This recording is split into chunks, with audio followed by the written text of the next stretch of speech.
if we help Ukraine defeat Russia first, that would lead to further isolation of Iran.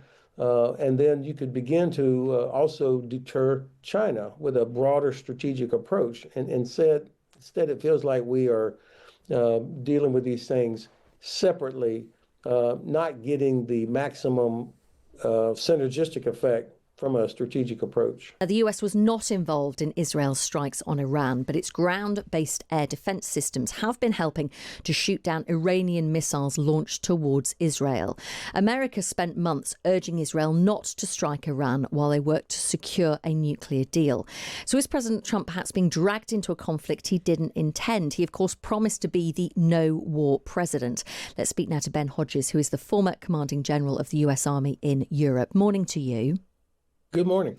Give us your response, if you would, to what we've seen unfold over the last 24, 36 hours.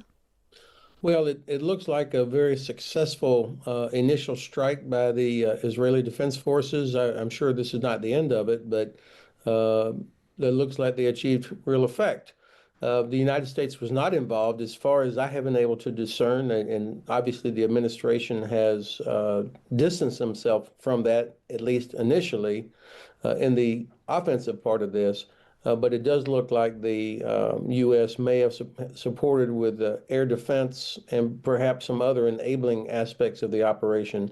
The part for me that's most interesting is that clearly the Israelis made the decision to do this without asking permission or giving the administration much specific heads up in advance, and probably for a good reason.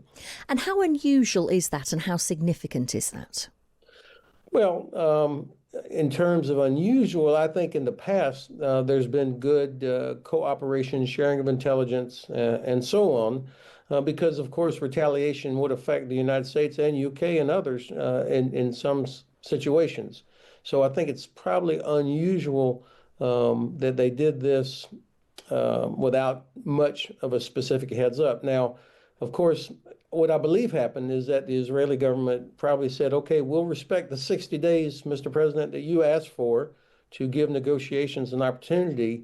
But after that, we're going to do what we need to do. And so it looks like on day 61, they launched their attack. I think the implication of this is, number one, it shows another failure, diplomatic failure by the United States. We have completely failed in Ukraine. It looks like we have failed in trying to get Iran some sort of a nuclear deal. And this is not good for American influence around the world. What do you make of the changing narrative from the US administration? Of course, the US Secretary of State Marco Rubio initially saying this was unilateral, then Trump very much saying, well, I knew about this. I was well across this. What do you make of that? I would say that's typical behavior by this administration. You distance yourself from it, and then all of a sudden it looks like it's going great. So, yeah, of course, we knew about it all along. Now there is no doubt that we knew the Israelis had been communicating that they were going to do this at some point. And so it would be fair to say that the president and U.S. Central Command and others were aware that something was going to happen. That's why they began to move Americans out of the embassy in Baghdad, for example. And some other precautions were taken against retaliation. But the specific timing and that sort of thing, I don't believe that they knew. But it doesn't surprise me that the president would, want to associate himself with a successful strike. And if they're smart, they will then turn to the Iranians, as the president did, and say, okay, you can make a deal now before you lose everything. Do you think Israel was right to strike and right to strike now? I think, of course, I would not have all the information that they have, but I think this is long overdue. The Iranians clearly were not in compliance with any of the agreements that they had made with the international community. And so I think, yes, I think it was the right time. I wish that the United States and others had been a part of this to make sure that this is once and for all, that the Iranian nuclear capabilities were destroyed. We don't know yet how much, what the actual assessment will tell us. no doubt it was a significant strike, and I do think it will continue. It would have been better if the United States and other allies were a part of this to make sure it got done. And what do you say to people who have genuine concerns about the threats to regional stability? We know, of course, that Iran have been significantly weakened recently, with Hamas, obviously, and Hezbollah both being significantly reduced in their capabilities by Israel's actions in recent months and the last few years. Do you fear that with Iran, with the backing of China and Russia, this is destabilising a world which is already incredibly unstable at the moment? I don't see it that way. I'm sorry. What I do wish now the administration would turn to the Israelis and say, look, this is not about Hamas, obviously. So you have to have a multi-layered, multi-faceted strategic approach to the region. What is the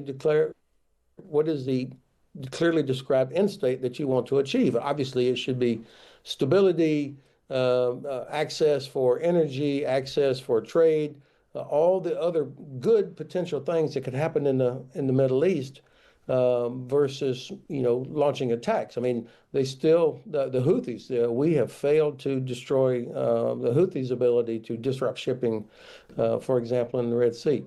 So I think that what I have advocated, not very convincingly, obviously, is that if we help Ukraine defeat Russia first, that would lead to further isolation of Iran. And then you could begin to also deter China with a broader strategic approach. And instead, it feels like we are dealing with these things separately, not getting the maximum synergistic effect from a strategic approach. Do you think ultimately this military action by Israel in Iran will force Iran to the negotiating table?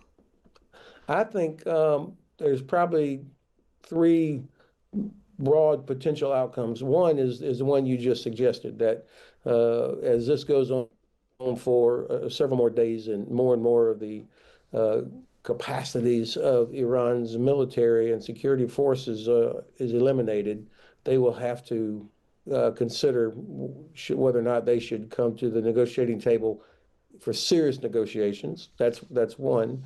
Number two, they double down. I mean, some people have suggested that they will now start sprinting towards getting a nuclear weapon. I don't know that that's a feasible thing, but I mean, certainly they would, if they were as close to it as some people suggest, then perhaps this might accelerate development. We'll see. The third possibility is one that to me is maybe one of the best possible outcomes, would be that the people, the citizens of Iran, see that they now have an opportunity, that the regime is so weakened, and in such, I imagine there's a level of chaos there. Maybe there will be some people that see there's a chance to overthrow the regime.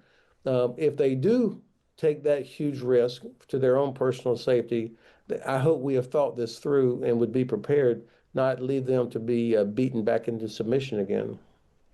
Ben Hodges, it's always good to get your assessment. Thank you so much for talking to us this morning.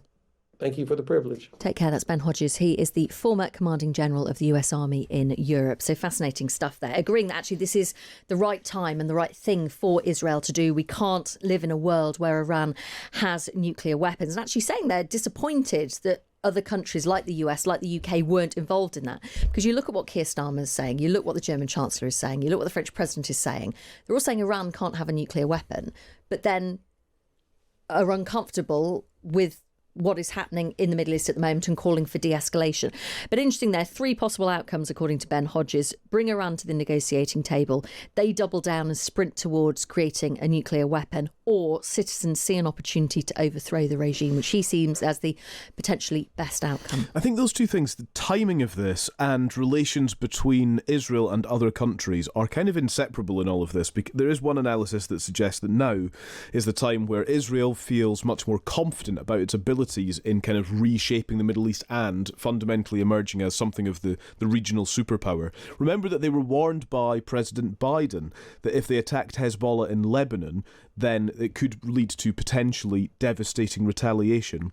Netanyahu ignored those warnings, carried on, decapitated the Hezbollah leadership, contained any backlash, and so now they move on to a direct assault on Iran as well. The other part of that, just to bring this into the Trump administration, is I was reading about the so-called restrainers in the administration. So when Mike Waltz was booted out as National Security Advisor back in May, it was then at that point believed that this kind of pro-war, pro-Israel faction within the administration had been weakened, and so these restrainers, as they're referred to, would be much more sceptical of any further American wars in the Middle East and that they had gained the upper hand. But then here we are, Israel attacks, and so those restrainers are somewhat dumbfounded by what's going on. But Israel just ignored Trump. This is exactly it, and this is the lesson of these last, well, couple of years certainly, in terms of how Israel has moved through its retaliation and its strikes against any number of different groups and factions, and now Iran itself as well.